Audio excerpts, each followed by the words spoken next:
Happy birthday to you. Happy birthday to you. Happy birthday, dear bestie.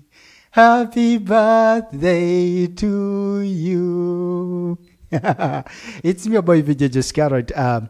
Omwezi guno ogwokusatu waliwo birthdays ez'enkizo ez'enjawulo. Olunaku luno lukulu eri buli omu, ne mulimu abantu ab'enjawulo mu bulamu bwange beŋŋambye nti nno eno ku luno kanziiseewo mu style.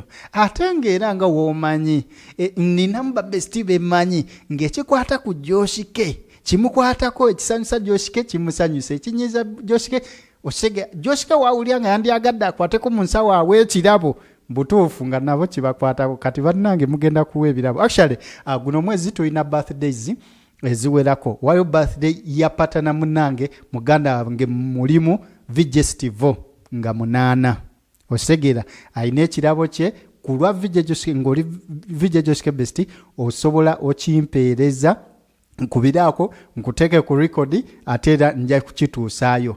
Then nga 15 tulinawo abantu babiri kantandike ne pattern era mu mirimo. Plan B official.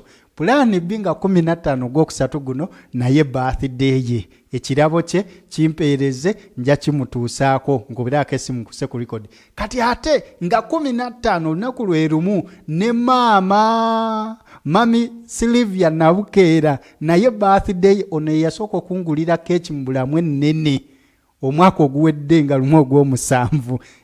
Mami Sylvia naye nga 15 ate nga 18 ogwokusatu omutabani omukulu mutabani wange Jolen Jordan Kyagulanyi Prince Rahul agenda kubanga naye aweza emyaka 5 nga 18 kati ate nga 19 Kabulaza business partner ow'Oluganda mu bwa Vijje Shivo naye birthday nga 19.